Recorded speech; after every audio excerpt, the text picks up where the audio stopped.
Hello everyone, myself Rajneesh Kumar. I welcome you once again to the YouTube channel. आज हम बच्चों class 10th का chapter number जो 2 है साइंस का ह्यूमन सिस्टम्स, उसका नेक्स्ट जो सिस्टम है एक्सक्रीटरी सिस्टम ऑफ ह्यूमंस, ये करने जा रहे हैं। ठीक है, तो चलिए बढ़ते हैं अपने टॉपिक की ओर। पिछले वाले वीडियो में हमने सर्कुलेटरी सिस्टम कंप्लीट कर लिया था। तो अभी तक हमने कितने सिस्टम्स पढ़ लिए हैं? 2 सिस्टम्स कंप्लीट कर लिए हैं। First one was digestive system and the second one was the blood circulatory system. Clear है? तो आज हम देखेंगे एक्सक्रीटरी सिस्टम ह्यूमन बीइंग्स का। क्लियर है? चलिए तो बढ़ते हैं टॉपिक की ओर। तो पहले तो जानेंगे कि एक्सक्रीटरी सिस्टम जो होता है वो किन किन पार्ट्स का बना है और मेन एक्सक्रीशन का मतलब ही क्या होता है। कई बच्चे जो एक्सक्रीशन है इसकी स्पेलिंग गलत लिखते हैं, तो सबसे पहले तो स्पेलिंग पे गौर करेंगे। ये एक्सक्रीशन है। कई बच्चे क्या लिखते हैं? EXCREA। एक्सक्रिएशन नहीं होगा, एक्सक्रीशन होगा। ठीक है कि नहीं? क्या ओके। क्या होता है एक्सक्रीशन? समय समय पे हमारी बॉडी में जो भी नाइट्रोजनस वेस्ट मटेरियल बनते हैं, यूरिया, यूरिक एसिड, अमोनिया, इन सबको शरीर से निकाल बाहर करना, क्योंकि पॉइजनस है। लंबे समय तक हम उनको अपने शरीर में स्टोर नहीं कर सकते। तो the process of removal of nitrogenous waste from the body, शरीर से नाइट्रोजनस वेस्ट मटेरियल्स को निकाल बाहर करना, ये क्या कहलाता है? एक्सक्रीशन कहलाता है। ठीक है कि नहीं? क्या तो हमारा जो मेन एक्सक्रीटरी ऑर्गन है जो कि इन नाइट्रोजनस वेस्ट मेटल्स को निकाल बाहर करने में सक्षम है, रोल इंपॉर्टेंट उसका किसका है? ये किडनी का है। ठीक है, तो एक पेयर ऑफ किडनीज होती है ह्यूमन बींग्स में एब्डोमिनल कैविटी के अंदर। सो इसके अलावा जो हमारे मेन नाइट्रोजनस वेस्ट मटेरियल्स है, इनके अलावा कुछ और छोटे मोटे और वेस्ट भी होते हैं। डेड सेल्स होते हैं, कई प्रकार के सेबम, हमारा ऑयल, फैट्स वगैरह होते हैं, अनवांटेड फैट्स, ऑयल्स होते हैं, सॉल्ट्स होते हैं, एक्स्ट्रा वाटर है।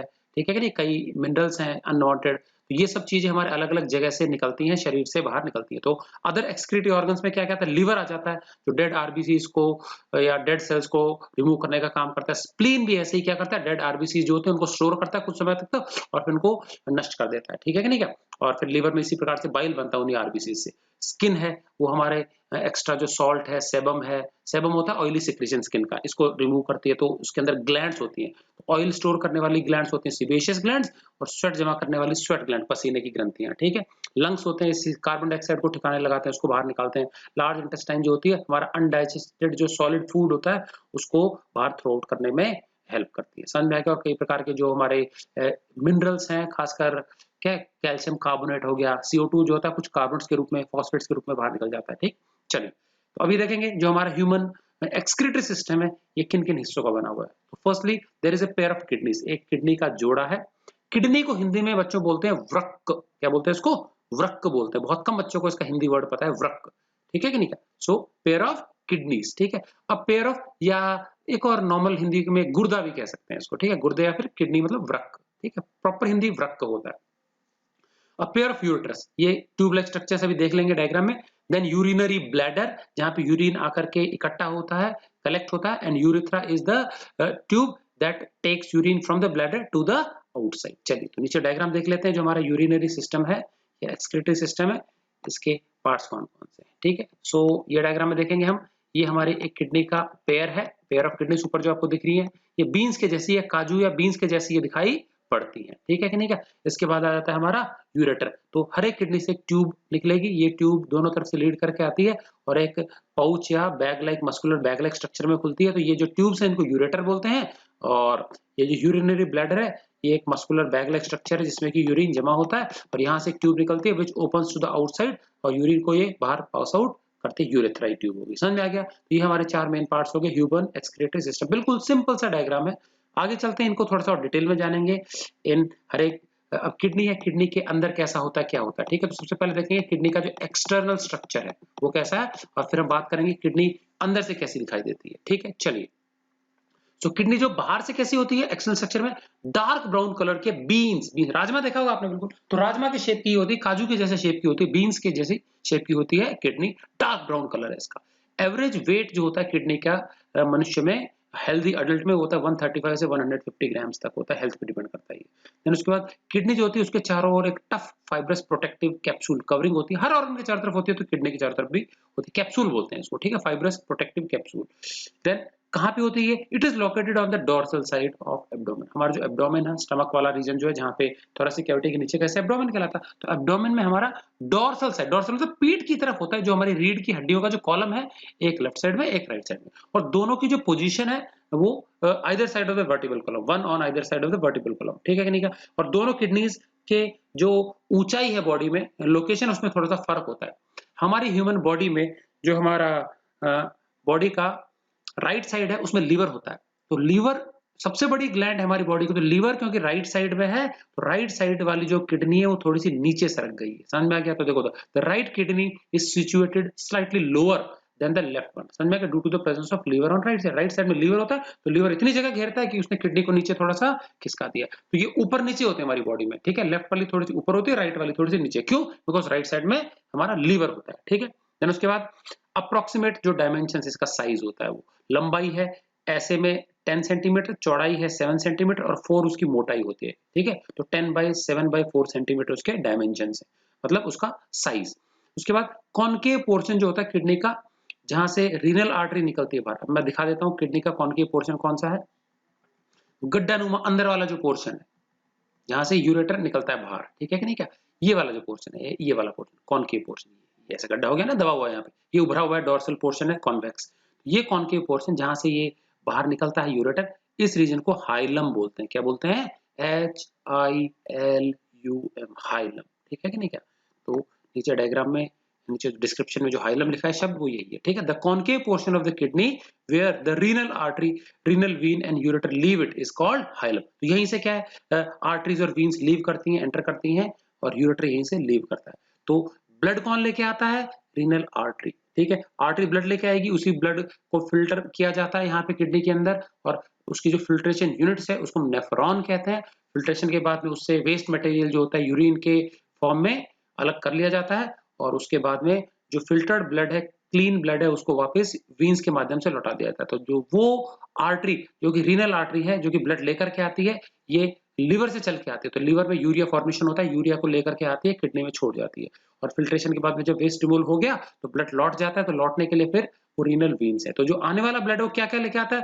वेस्ट तो लेके आता है, ऑक्सीजन लेके आ रहा है, फूड लेके आ रहा है। तो फूड किडनी के टिश्यूज यूज कर लेते हैं, ऑक्सीजन वहां के टिश्यूज यूज कर लेते हैं, ठीक है कि नहीं क्या। और जो नाइट्रोजनस वेस्ट है वहीं छोड़ जाएगा, और फिर वापस CO2 जब बन जाएगा किडनी के टिश्यूज के द्वारा, तो CO2 को लेकर के वापस वो वीना केवा के थ्रू हार्ट में पहुंच जाएगा। तो ये दोनों renal artery and renal vein. तो रीनल शब्द is something which is related with kidney. तो किडनी के लिए हम नॉर्मली रीनल शब्द यूज करते हैं। जैसे हार्ट के लिए कार्डियक है, लंग्स के लिए पल्मोनरी है, इसी प्रकार से किडनी के लिए क्या होता है? रीनल शब्द। क्लियर है? चलिए आगे चलते हैं। अब हम देखेंगे internal structure of kidney, kidney के अंदर का स्ट्रक्चर कैसा है। समझ में आ गया? चलिए, तो सबसे पहले जो किडनी है इंटरनली ये दो भागों में बटी हुई है, ठीक है। तो जो आउटर रीजन है, बाहर का जो रीजन है, वो शी के जैसे शेप का होता है, उसको कॉर्टेक्स बोलते हैं। और सेंट्रल मिडिल रीजन जो होता है वो क्या कहलाता है? मेडुला। अभी डायग्राम में देख लेंगे। तो जो बाहर का रीजन है कॉर्टेक्स, वो ज्यादा डार्क कलर का, और सेंट्रल वाला जो होता है वो हल्के कलर का है। So cortex is dark colour, dark brown colour का है, जबकि अंदर वाला जो रीजन है मेडुला, वो हल्का है, लाइट कलर का। अगर कट करके देखो उसको ट्रांसफर सेक्शन, लॉन्गिट्यूडनल सेक्शन, तो हमको कलर्स में फर्क नजर आएगा। और किडनी के सेंटर में जो कॉनकेव पोर्शन, जहां पे हमारा अभी हाइलम था ना, उस जगह पे खोखली कैविटी है, खोखला रीजन है, जिसको हम क्या बोलते हैं? पेल्विस बोलते हैं। उसी जगह आके यूरिन या वेस्ट मटेरियल जमा होता है, ठीक है। और इसका जो कौन सा वाला पार्ट है? कॉर्टेक्स पार्ट है, और थोड़ा सा मेडुला पार्ट है। उसके अंदर क्या है? मेडुला जो रीजन है, खासकर बीच वाला रीजन, उसमें कई कोनिकल पोर्शंस है, पिरामिडल कोनिकल पोर्शंस है, जिनको मेडुलरी पिरामिड कहते हैं। तो अभी डायग्राम में देख लेंगे कौन से मेडुलरी पिरामिड। और मेडुलरी पिरामिड्स के बीच में जगह जगह पे कुछ ट्यूब्स हैं, जिनको हम रीनल कॉलम बोलते हैं, या फिर कॉलम ऑफ बर्टीनी भी कहते हैं, या फिर इनको कलेक्टिंग डक्ट। ये अलग अलग नेफ्रॉन्स से यूरिन को कलेक्ट करती है, और कलेक्ट करके ये सेंट्रल पोर्शन पेल्विस में ले आते हैं। तो ये कॉलम ऑफ बर्टनी या फिर कलेक्टिंग डक्ट, ठीक है। और ये सारे के सारे कॉलम्स कहाँ खुलते हैं? कोनिकल पोर्शन जो उनका है वो पेल्विस में खुलता है। फिर पेल्विस रीजन से यूरेटर अराइज होता है, जो कि यूरिन को यूरेटर के माध्यम से कहाँ लेके जाएगा? यूरिनरी ब्लैडर में लेके जाएगा। और हर एक किडनी में जो नाइट्रोजनस वेस्ट मटेरियल्स हैं उसको फिल्टर करने के लिए नेफ्रॉन्स होते हैं। ये बेसिक फंक्शनल यूनिट है, फिल्ट्रेशन यूनिट है, और लगभग 1 मिलियन नेफ्रॉन होते हैं हर एक किडनी में। समझ में आ गया? 1 मिलियन मतलब हो गया 10 लाख। समझ में आ गया? चलिए, तो डायग्राम देख लेते हैं एक बार। डायग्राम में समझा दूं मैं क्या है। चलिए, ये हमारे किडनी का लॉन्गिट्यूडनल सेक्शन है। अगर हम कट कर दें लंबाई में, तो ये इसका अंदर से कुछ ऐसा ढांचा दिखाई देगा। तो सबसे बाहर जो मैंने रेड कलर का पोर्शन दिखाया, ये हमारा रीनल कैप्सूल है, आउटर कवरिंग है, टफ फाइब्रस टिश्यू है। उसके अंदर का जो रीजन है उसमें ये जो बाहर डॉटेड डॉटेड मैंने दिखा रखा है, ये बाहर का कॉर्टेक्स रीजन है, ब्राउनिश कलर का, डीप ब्राउन कलर का, ये कॉर्टेक्स रीजन, ठीक है। और सेंट्रल वाला जहाँ पे ये ट्रायंगुलर पिरामिडल स्ट्रक्चर दिख रहे हैं, इसको हम क्या बोलते हैं, मेडुला रीजन बोलते हैं। तो ये हमारा सेंट्रल वाला हिस्सा मेडुला, तो बाहर बाहर का हिस्सा कॉर्टेक्स हो गया, और ये जो येलोइश कलर का सेंटर में दिखाया, ये है क्या है, मेडुला रीजन है, और उसके अंदर खोखली कैविटी है, ठीक है। अब ये जो मेडुला रीजन है, यहाँ पे कुछ ये पिरामिडल स्ट्रक्चर्स हैं, ट्रायंगुलर पिरामिडल, तो देखो टिप इधर है, बेस उधर का, उनका उल्टी साइड में, और इसके अंदर बहुत सारी हमारी फिल्ट्रेशन यूनिट्स होती हैं, तो इनको रीनल पिरामिड कहते हैं। और दो पिरामिड्स के बीच में ये कुछ ट्यूबुलर पार्ट है, जिसको हम बोलते हैं कॉलम ऑफ बर्टिनी, या इन्हीं को हम कलेक्टिंग डक्ट भी कहते हैं। तो ये जितने भी नेफ्रॉन्स हैं यहाँ पे इन पिरामिडल स्ट्रक्चर्स में, इन नेफ्रॉन्स की ट्यूब सारी इसके अंदर खुलती है, कलेक्टिंग डक्ट, और ये यूरिन को कलेक्ट करके पेल्विस में ले आता है, और पेल्विस रीजन में से क्या है, यूरेटर निकलेगा, ये ट्यूब क्या है, यूरिन को बाहर ले जा करके कहाँ जमा कर लेती है, यूरिनरी ब्लैडर में जमा कर लेती है, ठीक है। तो ये था इसका जनरल स्ट्रक्चर, ठीक है कि नहीं। तो आउटर रीजन कॉर्टेक्स और सेंट्रल रीजन मेडुला, ठीक है, ये यूरेटर हो गया हमारा, ठीक है। और ये रीजन हाइलम, जहाँ से क्या है, रीनल आर्टरी, रीनल वीन इसके अंदर एंटर और करती है और बाहर निकलती है, क्लियर है। चलिए, ये है कॉलम ऑफ बर्टिनी, जिसको हम कलेक्टिंग डक्ट बोलते हैं, यूरिन को कलेक्ट करने के लिए, ठीक। तो ये था हमारा क्या, किडनी का लॉन्गिट्यूडिनल सेक्शन, ये सॉरी ट्रांसफर सेक्शन है, लॉन्गिट्यूडिनल सेक्शन एक ही बात है, ठीक है, नहीं है। चलिए, ये तो इंटरनल स्ट्रक्चर था किडनी का। अभी हम देख लेंगे अल्ट्रा स्ट्रक्चर ऑफ नेफ्रॉन। तो नेफ्रॉन वहां मैंने एक बहुत पतला सा लाइन सी धारियां सी दिखा रखी है, अब उसका फुल डिटेल्ड स्ट्रक्चर देख लेते हैं, कैसा उसका स्ट्रक्चर है। स्ट्रक्चर समझ में आएगा तो इसका काम समझ में आएगा, ठीक है कि नहीं का। चलिए, तो हम क्या करेंगे, इसको हम थोड़ा सा बाद में पढ़ेंगे, पहले सीधे चलते हैं हम डायग्राम की ओर, उसके बाद हम लौट के वापस आएंगे, ठीक है, इससे आपको आसानी से समझ में आएगा, ठीक। तो ये हमारा क्या है, नेफ्रॉन का डायग्राम है, ठीक है। चलिए, तो सबसे पहले जैसा कि मैंने बताया था कि जो नेफ्रॉन है उसमें ब्लड को फिल्टर करने के लिए एक छलनी नुमा स्ट्रक्चर होता है, ठीक है, एक कप लाइक स्ट्रक्चर होता है, ठीक है। तो ये ब्लड आएगा कहाँ से, तो सबसे पहले जो रीनल आर्टरी है, देखो ये रीनल आर्टरी है, ये जैसे ही किडनी में प्रवेश करेगी, उसकी सतह पे बहुत सारी फाइन ब्रांचेस बना लेगी, ठीक है। तो ये बाय बार डिवाइड करके पतली ब्रांचेस बना लेगी, इसको बोलते हैं एफरेंट आर्टेरियोल, ठीक है कि नहीं। ये ब्रांच आएगी किडनी की वॉल के अंदर धसेगी, और इनका जो कप लाइक स्ट्रक्चर होता है ना, किडनी के आउटर सरफेस की ओर होता है, किडनी की जो बाहरी सतह है कॉर्टेक्स रीजन में, वहां पे एक कप लाइक स्ट्रक्चर होता है इसका, नेफ्रॉन का, ठीक है कि नहीं क्या। और इसके अंदर कुछ इपिथेलियल सेल्स होते हैं जो कि परमिएबल हैं, ये छानने में मदद करते हैं, ठीक है। और ये जो हमारा आर्टीरियोल है, ये थोड़ा सा इसका डायमीटर ज्यादा है इसके मुकाबले, ये जो लीव करके जाएगा, जो बाहर निकलेगा आर्टीरियोल, वो पतला है, मैं बताऊंगा बाद में क्या है ये। तो पहले जो आने वाला आर्टीरियोल है, एफरेंट आर्टीरियोल, थोड़ा सा डायमीटर इसका ज्यादा है। ये जैसे ही इस कप लाइक स्ट्रक्चर में एंटर करेगा, तो बहुत सारी फाइन थिन कैपिलरी जाल बना लेते हैं। इस कैपिलरी के गुच्छे को बोलते हैं ग्लोमेरुलस, और कैपिलरी की वॉल इतनी पतली होती है कि उसमें से क्या है, वेस्ट मटेरियल, जो स्मॉल वेस्ट मॉलिक्यूल्स हैं, बहुत सारी लिस्ट है इसकी लंबी चौड़ी, अमोनिया, यूरिया, यूरिक एसिड होता है, कुछ अमाइनो एसिड्स निकल जाते हैं, वाटर है, कुछ मिनरल्स हैं, ये छोटे मोटे वेस्ट मॉलिक्यूल्स, ग्लूकोज भी थोड़ा सा छन के बाहर आ जाता है, क्रिएटिनिन, यूरोक्रोम, बहुत सारे लिस्ट है, ठीक है। ये सारे के सारे जो वेस्ट मेटल्स हैं, स्मॉल मॉलिक्यूल्स, ये तो इसकी कैपिलरी वॉल से सेलेक्टिवली फिल्टर होकर बाहर आ जाते हैं छन के, और इन सेल्स की परत से छन के बाहर आ जाएंगे, इस ट्यूब लाइक स्ट्रक्चर में आ जाएंगे।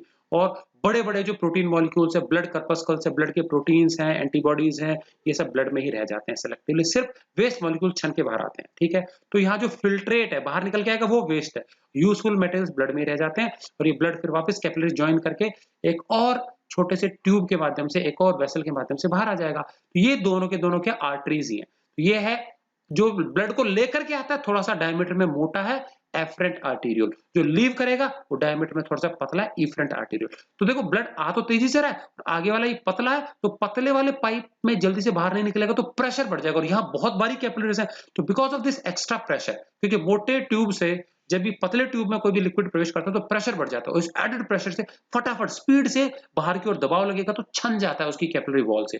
और इस selective filtration of waste molecules, छोटे छोटे मॉलिक्यूल्स को सेलेक्टिवली कैपिलरी मेम्ब्रेन या कैपिलरी वॉल से निकाल बाहर करना, और यूजफुल प्रोटीन्स, ब्लड कर्पस्कल्स को ब्लड में ही रख लिया जाना सेलेक्टिवली, ये कहलाता है हीमोडायलिसिस। आगे पढ़ेंगे इस डेफिनेशन को, हीमोडायलिसिस, ठीक है, कैपिलरी वॉल से अल्ट्रा फिल्ट्रेशन, ठीक।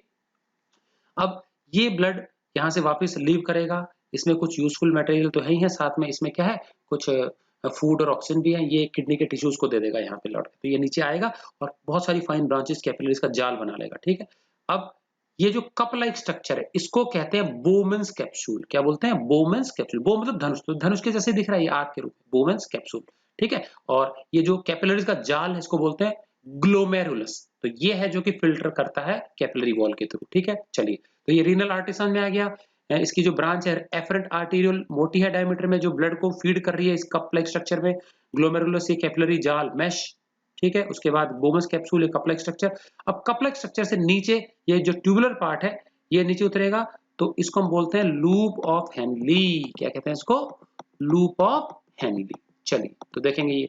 अब ये जो लूप ऑफ हेनली है ये ट्यूबुलर पार्ट है, इसमें जैसे ही कप से नीचे उतरेगा तो इसमें कुछ फोल्ड है, बल पड़े हुए हैं, फोल्ड है। इन फोल्ड को कन्वॉल्यूशन कहते हैं, ठीक है। अच्छा, प्रॉक्सिमल का मतलब होता है शुरुआती हिस्सा, और इसका उल्टा होता है डिस्टल। डिस्टल मतलब होता है अंत का हिस्सा, लास्ट का हिस्सा। तो इनके लिए एक और शब्द है एंटीरियर पोस्टीरियर भी है, ठीक है कि नहीं क्या? तो प्रॉक्सिमल मतलब कप के नजदीक वाला, माउथ के नजदीक वाला, और डिस्टल मतलब फार एंड, दूर का, लास्ट वाला पोर्शन, ठीक है।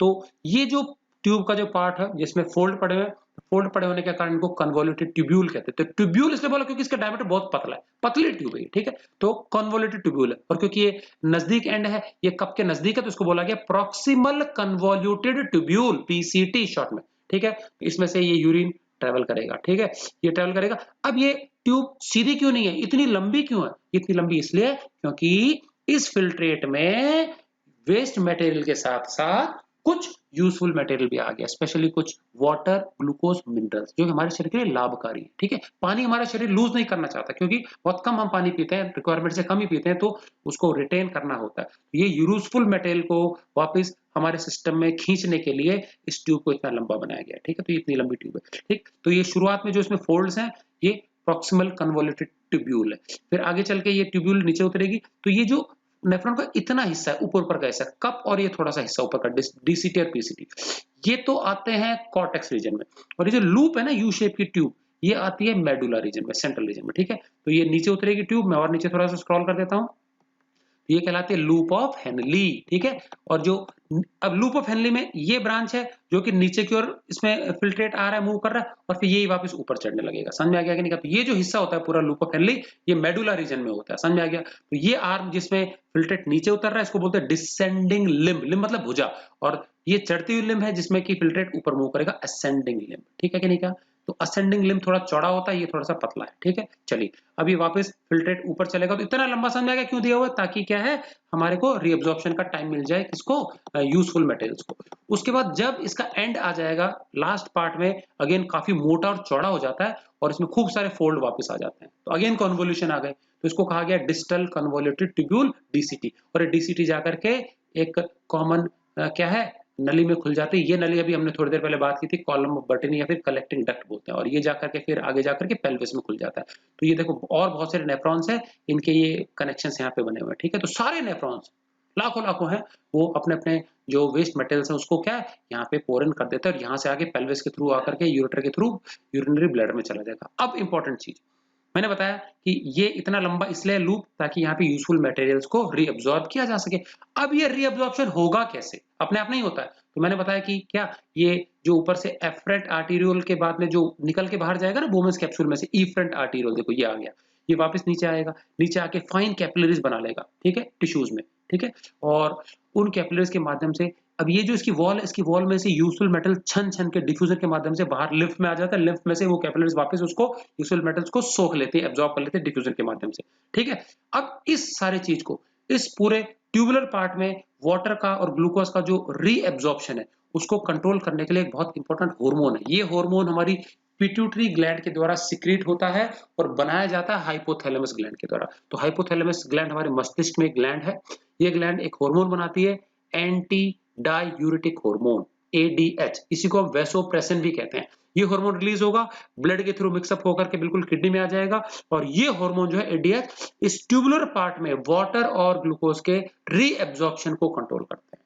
ये हार्मोन प्रोड्यूस करता है हाइपोथैलेमस ग्लैंड, स्टोर करती है पिट्यूटरी ग्लैंड, और पिट्यूटरी ग्लैंड को रिलीज करती है, तो ये हार्मोन यहाँ आ जाएगा, इस जगह पे इसका काम है नेफ्रॉन्स में, ठीक है। तो ये हार्मोन रिलीज होने से क्या होगा, यहाँ पे यूजफुल चीजें वापस रीअब्सॉर्ब हो जाती है, और जो फुल्ली कॉन्सेंट्रेटेड एब्सोल्यूट वेस्ट है जिसको हम यूरिन कहते हैं, वो फिर वो इस कलेक्टिंग डक्ट में डाल दिया जाता है, और यहाँ से फिर वो पेल्विस में होते हुए कहाँ जाएगा, कलेक्टिंग डक्ट के थ्रू होते हुए ये पेल्विस रीजन में आ जाएगा, और फिर पेल्विस से यूरेटर के थ्रू होते हुए ये यूरिनरी ब्लैडर में जमा हो जाता है। वहां से टाइम टू टाइम वो यूरिनरी ब्लैडर की मसल्स कांटेक्ट करेंगी, वो इन्वॉल्यूटरी मसल्स होती हैं, and then urine is passed out of the body from time to time. ये था पूरा एक्सक्रीशन का प्रोसेस, ठीक है कि नहीं क्या।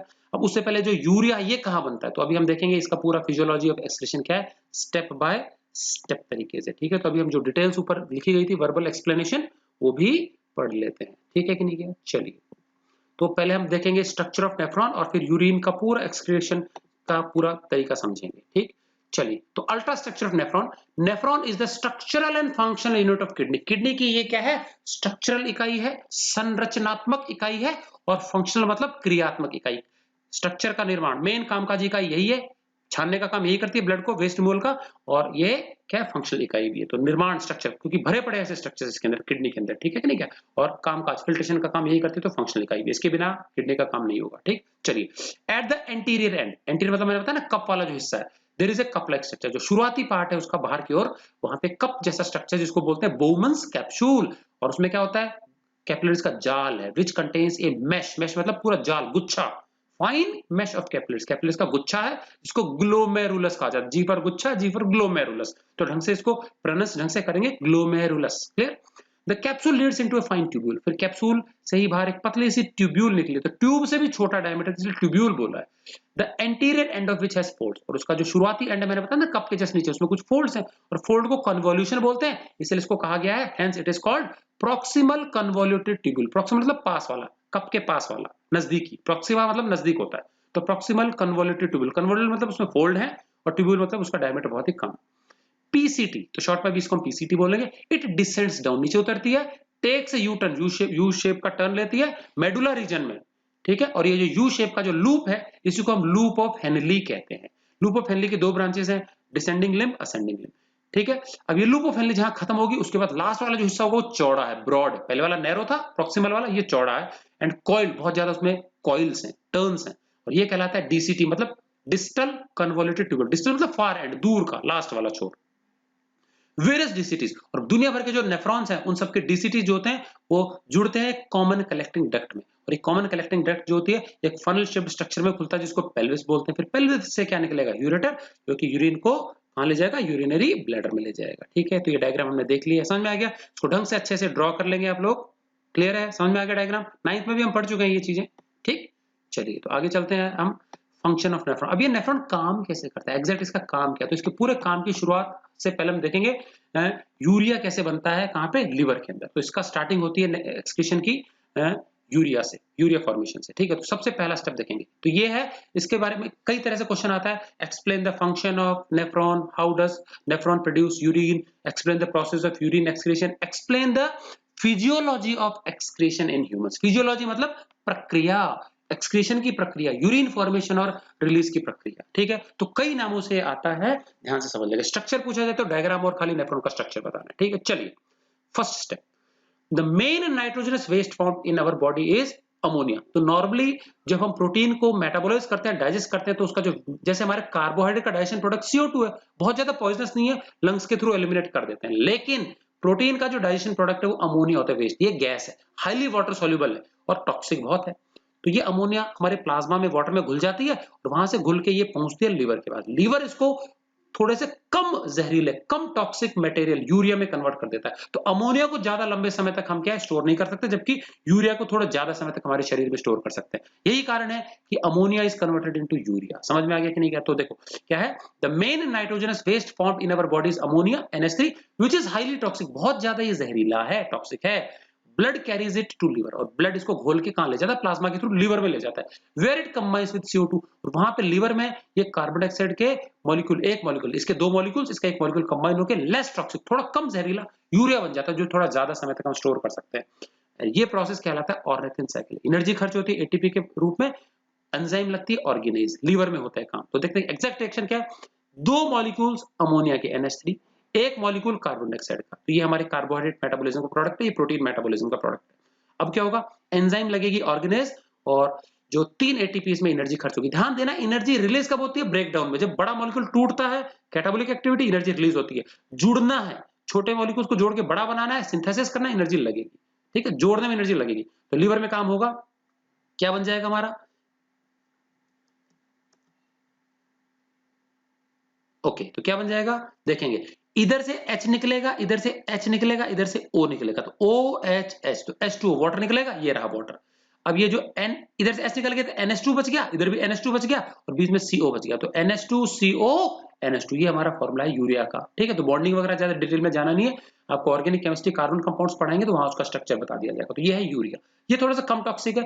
अब ये ब्लड के अंदर घुल के, प्लाज्मा में घुल के रीनल आर्टरी के माध्यम से ये पहुंचता है कहां पे, ये पहुंचता है किडनी के पास। तो ये देखो इधर, the urea dissolves in the blood, plasma में घुल गया and is carried to kidney by renal artery, renal artery kidney में जाती है, फिर वहां पे लेफ्ट राइट दो भाग हो जाएंगे इसके, और ये फाइन ब्रांचेस एफरेंट आर्टीरियल, याद है जो कप में ब्लड को फीड करता है, वहां पे उसके थ्रू ये बोमस कैप्सूल में पहुंचता है, कैपिलरीज में। ठीक है, तो renal artery branches inside the kidney, kidney में पहुंचने के बाद रीनल आर्टरी बहुत छोटे छोटे ब्रांचेस बना देगी, फॉर्मिंग मेनी आर्टीरियल्स, जिनको हम एफरेंट आर्टीरियल्स बोलते हैं, and that supply blood to the nephron for filtration, और नेफ्रॉन का जो कप वाला पोर्शन है ग्लोमेरुलस, वहां पे ब्लड को सप्लाई करती है फिल्ट्रेशन के लिए। समझ में आ गया? चलिए आगे चलते हैं। चलिए, तो जो आर्टीरियल ब्लड सप्लाई करता है वो कहलाता है एफरेंट आर्टीरियल, मैंने बताया था ना उसका जो डायमीटर थोड़ा सा मोटा है। The afferent arterial supplies blood to the Bowman's capsule, Bowman's capsule में ब्लड सप्लाई करता है, हेयर इट इज फिल्टर्ड, और वहां पे ब्लड क्या है, छाना जाता है, किसके through, through the capillary wall. Capillary की वॉल बहुत ही सेल मेम्ब्रेन की जितनी पतली होती है, परमेबल होती है, और छोटे मॉलिक्यूल्स, वेस्ट मॉलिक्यूल्स तो निकल बाहर आते हैं, और ये वेस्ट मॉलिक्यूल्स क्या क्या है, यूरिया निकलता है, थोड़ा बहुत यूरिक एसिड होता है, मेन प्रोडक्ट यूरिया ही है, और इसलिए हम ह्यूमन बींग्स यूरियोटेलिक है। समझ में आ गया? मैंने बता चुका हूं ये डेफिनेशंस में। यूरियोटेलिक ऑर्गेनिजम्स वो होते हैं जिनका प्राइमरी एक्सक्रीटरी प्रोडक्ट जो होता है वो यूरिया होता है। यूरिया, यूरिक एसिड, थोड़ा बहुत यूरोक्रोम, ये वो कंपोनेंट है जो हमारे यूरिन को हल्का सा पेल येलोइश कलर देता है। Yellow colour of the urine, it is because of this component urochrome. Then कई प्रकार के सॉल्ट्स होते हैं, सम ग्लूकोज, कुछ ग्लूकोज भी होता है, खासकर डायबिटिक पेशेंट होते हैं उनमें ग्लूकोज थोड़ा ज्यादा निकल जाता है, अनयूज्ड ग्लूकोज। क्रिएटिनिन एक और कंपाउंड है, ये सारे वेस्ट मटेरियल्स हैं जो कि निकलते हैं यूरिन के साथ। ठीक है, अब इसमें से कुछ यूजफुल मटेरियल क्या है, वाटर, और कुछ क्या है, ग्लूकोज है, ये यूजफुल है। तो लार्ज प्रोटीन मॉलिक्यूल्स, हीमोग्लोबिन जैसे, समझ में आ गया, एंटीबॉडीज जैसे, ये सब ब्लड में ही रह जाते हैं, समझ में आ गया, और ये ब्लड कर्पस्कल्स नहीं निकलते बाहर। तो large protein molecules are retained within the blood, ये ब्लड में ही रह जाते हैं। तो सेलेक्टिवली छोटे मॉलिक्यूल्स को कैपिलरी वॉल के थ्रू फिल्टर आउट करके बाहर निकाल देना, और बड़े यूजफुल प्रोटीन्स को ब्लड में ही रख लेना, ये प्रक्रिया कहलाती है हीमोडायलिसिस। हीम मतलब ब्लड, ब्लड का फिल्ट्रेशन स्मॉल मॉलिक्यूल्स को निकाल बाहर करने के लिए। तो this process of selective filtration of blood through the capillary wall is called haemodialysis. बहुत इंपॉर्टेंट डेफिनेशन है, अक्सर इस टॉपिक में डेफिनेशन पूछी जाती है, तो वर्ड टू वर्ड इसको अच्छे से याद करेंगे। समझ में आ गया? स्पेलिंग के साथ में। चलिए आगे, द फिल्ट्रेट कंटेनिंग वेस्ट, अब वो जो वेस्ट वाला जो फिल्ट्रेट है जो ट्यूब में उतरेगा ना, it passes through the long tubule of nephron. Nephron के जो ट्यूब्यूल पता है मैंने, तीन हिस्से हैं, एक तो पीसीटी है, फिर लंबी सारी यू शेप की लूप है, और फिर डीसीटी है। इन तीनों से गुजरता है। इतनी लंबी क्यों है? ताकि यूजफुल मेटल्स वापस रीअब्सॉर्ब हो जाए। ठीक है, in this tubular part water, एक तो पानी, and other useful metals, minerals हो गया और कुछ ग्लूकोज हो गया, दे आर रीअब्सॉर्ब। और रीअब्सॉर्प्शन मैंने बताया था किस हार्मोन की मदद से होता है, हार्मोन है एडीएच, जो कि posterior part of pituitary, pituitary के दो लोब्स होते हैं, एंटीरियर एंड पोस्टीरियर, तो पोस्टीरियर पार्ट इसको सीक्रेट करता है, बट बनता है ये हाइपोथैलेमस ग्लैंड में, स्टोर होता है पिट्यूटरी ग्लैंड में। समझ में आ गया? So this useful metals are reabsorbed with the help of the hormone, नाम है एडीएच, फुल फॉर्म है एंटी डायूरेटिक हार्मोन, एक और नाम इसका वैसोप्रेसिन भी है। तो ये पोस्टीरियर पिट्यूटरी ग्लैंड के द्वारा सीक्रेट होता है और बनता है ये हाइपोथैलेमस ग्लैंड में। फाइनली, अब इसके बाद सब कुछ यूजफुल मेटल्स रीअब्सॉर्ब हो गए। अब फाइनली जो कॉन्सेंट्रेटेड वेस्ट लिक्विड है, इसको हम यूरिन कह देते हैं, and it is poured into the collecting duct. सारे नेफ्रॉन्स ये क्या है, कलेक्टिंग डक्ट में अपना अपना यूरिन पोर कर देते हैं। कलेक्टिंग डक्ट से ये पेल्विस में आ जाता है, जो हमारा ट्रायंगुलर पोर्शन, जो खोखला पोर्शन है किडनी के कॉनकेव साइड में। From pelvis it is sent to urinary bladder, urinary bladder में ये पहुंच जाता है पेल्विस से यूरेटर के माध्यम से, जो ट्यूब है दोनों किडनी से एक ट्यूब निकलेगी ना, यूरेटर।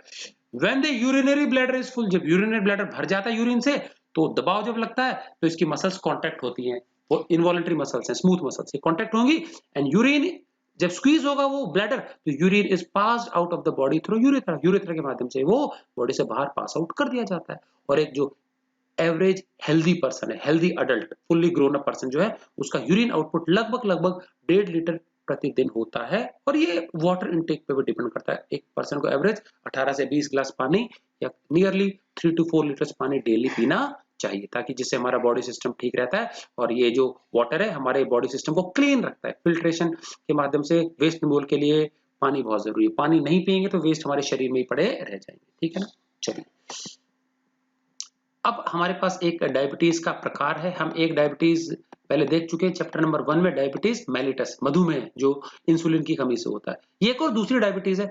अगर किसी कारणवश हमारी पिट्यूटरी ग्लैंड के द्वारा या हाइपोथैलेमस के द्वारा एडीएच न बने या पिट्यूटरी के द्वारा न सिक्रीट हो या कम सिक्रीट हो, तो क्या होता है पता है? जो हमारा ट्यूबुलर पार्ट है नेफ्रॉन का, उसमें वाटर का रीअब्जॉर्प्शन नहीं होगा। वाटर का रीअब्जॉर्प्शन नहीं होगा तो फालतू पानी, ग्लूकोज, ये सब यूरिन के साथ ही चला जाएगा, तो इसे यूरिन आउटपुट बढ़ जाएगा। यूरिन क्या होता है? आउटपुट बढ़ जाएगा, और पर्सन को बार बार फ्रीक्वेंटली यूरिनेशन के लिए जाना पड़ेगा। ठीक है, तो ये जो कंडीशन है ये एक प्रकार की डायबिटीज है, इसको बोलते हैं डायबिटीज इंसिपिडस। ज्यादा खतरनाक नहीं है लेकिन होती है डायबिटीज का प्रकार। So in case ADH is not secreted by pituitary gland, reabsorption of water does not take place in the tubular part of nephron. Nephron के ट्यूबुलर पार्ट में पानी का reabsorption नहीं होता, तो इसे यूरिन जो होता है उसकी मात्रा बढ़ जाएगी, यूरिन आउटपुट बढ़ जाएगा, और ये कंडीशन कहलाती है डायबिटीज इंसिपिडस। ठीक है, अब important part, functioning of kidney. जो किडनी की फंक्शनिंग है, इसके कामकाज को रेगुलेट करने के लिए किडनी का जो ऊपर, दोनों किडनी है ना जोड़े में, इसके ऊपर एक इंपॉर्टेंट ग्लैंड होती है, एंडोक्राइन ग्लैंड है, जो कि है एड्रिनल ग्लैंड। कौन सी ग्लैंड है? Adrenal gland. तो दो किडनी है, तो दोनों किडनी के टिप पे एक कैप लाइक स्ट्रक्चर है, एड्रिनल ग्लैंड। ये एड्रिनल ग्लैंड के भी दो पार्ट्स है, एक उसका कॉर्टेक्स रीजन है बाहर वाला, एक मेडुला रीजन है। तो उसका जो कॉर्टेक्स रीजन है, किसका? एड्रिनल ग्लैंड का जो कॉर्टेक्स रीजन है, वो लगभग 25-30 हॉर्मोन्स का ग्रुप सिक्रेट करता है, जिनको कलेक्टिवली मिलके कहते हैं कॉर्टिकॉइड्स। क्या कहते हैं? ये सारे के सारे हार्मोन जो होते हैं ये किडनी की फंक्शनिंग को रेगुलेट करते हैं। और मेन किडनी का फंक्शन क्या है पता है? हमारा जो बॉडी फ्लूइड है, हमारा जो ब्लड है, उसमें क्या क्या चीजें कितनी मात्रा में घुली हुई होनी चाहिए, ये डिसाइड कौन करते हैं? ये हार्मोन्स डिसाइड करते हैं। ये रेगुलेट किडनी के द्वारा करवाते हैं हार्मोन्स। सिक्रेट कौन करते हैं? ये एड्रिनल कॉर्टेक्स के द्वारा सिक्रेट होते हैं, इसलिए सबको कलेक्टिवली ग्रुप को मिला के कॉर्टिकॉइड्स कहा जाता है, कॉर्टिकल हार्मोन्स। ठीक है कि नहीं का?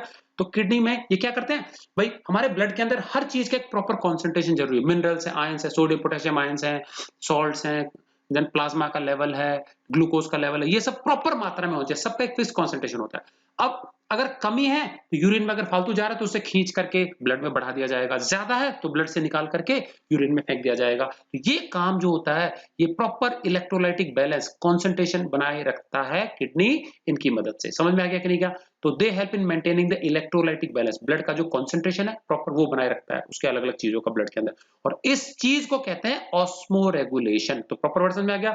Maintenance of electrolytic balance of the body fluid या blood, and this process known as osmoregulation. तो किडनी का बहुत इंपॉर्टेंट काम है ऑस्मोरेगुलेशन, और ऑस्मोरेगुलेशन के लिए उत्तरदायी जो हार्मोन्स हैं कॉर्टिकॉइड्स, वो एड्रिनल ग्लैंड के कॉर्टिकल रीजन के द्वारा सिक्रेट होते हैं, कॉर्टेक्स रीजन के द्वारा सिक्रेट होते हैं। क्लियर है? ये 1 मार्क क्वेश्चन में आता है कई बार, बहुत इंपॉर्टेंट टर्म्स है, ध्यान रखना। ठीक है, चलिए उसके बाद किडनी तो हमारा प्राइमरी एक्सक्रीटरी ऑर्गन हो गया, जो मेन नाइट्रोजनस वेस्ट यूरिया को एलिमिनेट करता है। इसके अलावा कुछ और साइड हमारे सेकेंडरी एक्सक्रीटरी ऑर्गन्स भी हैं। क्या क्या वो देख लेते हैं। पहला है लीवर। लीवर क्या करता है? डेड आरबीसी, आरबीसी जब मृत हो जाते हैं तो उनका शरीर में कोई काम नहीं रहता, कबाड़ है एक तरह से। हम हमारे घर से कबाड़ हमेशा हमें जमा करके तो रखते नहीं है, ठीक है, इस कबाड़ को हमको हटाना होता है तो कबाड़ी वाले को दे देते हैं। इसी प्रकार से जो आरबीसी है, वॉर्न आउट घिसे पिटे पुराने सेल्स हैं, उनको लीवर नष्ट करता है, चटनी बना देता है, यूजफुल मेटल्स उसमें से निकाल लेता है, बाइल बनता है उसमें से। ठीक है कि नहीं? क्या? तो ये हमारे फैट्स के डाइजेशन में काम आता है। उसके बाद जो लार्ज इंटेस्टाइन है, ये भी क्या करती है? कार्बोनेट्स को, फॉस्फेट्स को एलिमिनेट करती है। ठीक है कि नहीं? कई तो कार्बन डाइऑक्साइड जो होता है कई कार्बोनेट्स बना लेता है, हार्ड ये कंपोनेंट्स हैं, ये लार्ज इंटेस्टाइन कार्बोनेट्स और फॉस्फेट्स को एलिमिनेट करते हैं, हमारी बॉडी से बाहर निकालते हैं। लंग्स जो होते हैं नॉर्मली CO2 को बाहर निकालते हैं, हम देख चुके हैं रेस्पिरेशन में। स्प्लीन, बहुत सारे डेड आरबीसीज, अगर लीवर पे लोड ज्यादा होता है तो आरबी तो एक तरह से हमारी वेस्ट रिमूवल ऑर्गन है स्प्लीन। तो आरबीसीज मरने के उपरांत क्या होता है? स्प्लीन में भी चल जाते हैं कुछ, और स्प्लीन भी क्या होता है? उसको तोड़-फोड़ करके, नष्ट करके, उसको डाइजेस्ट करके उसको खत्म कर देते हैं, तो जिससे हमारे शरीर में वेस्ट मटेरियल्स जमा नहीं होते हैं। तो एक तरह से हमारे इम्यून सिस्टम को बूस्ट करने का काम करते हैं ये। देन उसके बाद स्किन जो है, स्किन भी रिमूव करती है वेस्ट मेटल्स। क्या? स्वेट, पसीना। तो पसीने के साथ पानी और नमक जो एक्स्ट्रा है, जो भी हम पीते हैं, वो सब बाहर निकलता है। उसके अलावा ऑयली सिक्रीशन जो होता है, हमारे शरीर में कुछ अनवांटेड फैट्स होते हैं, अनहेल्दी फैट्स, क्योंकि हमारे स्किन के अंदर ऑयल ग्लैंड्स होती है, सिबेशियस ग्लैंड्स, उसमें जमा हो जाता है। तो स्किन के जो छिद्र होते हैं, रोम होते हैं, पोर्स होते हैं, उनसे समय समय पे बाहर निकलता रहता है। ठीक है कि नहीं? का ये हमारे कुछ सेकेंडरी एक्सक्रीटरी ऑर्गन्स हो गए। तो बच्चों, ये था हमारा एक्सक्रीटरी सिस्टम फुल डिटेल में। तो आप लोग इसको अच्छे से समझ के पूरा देख के ढंग से नोट्स प्रिपेयर करेंगे। ठीक है, इसके बाद हम नेक्स्ट हमारा देखेंगे रिप्रोडक्टिव सिस्टम ऑफ ह्यूमंस। इसके दो अलग सेपरेट वीडियोस बनाऊंगा। एक बार हम देखेंगे male reproductive system and then उसके बाद देखेंगे female reproductive system. Okay, so I hope आपको अच्छे से ये टॉपिक समझ में आ गया होगा एक्सक्रीटरी सिस्टम वाला। सो इसके नोट्स प्रिपेयर कर लेंगे। Thank you for watching.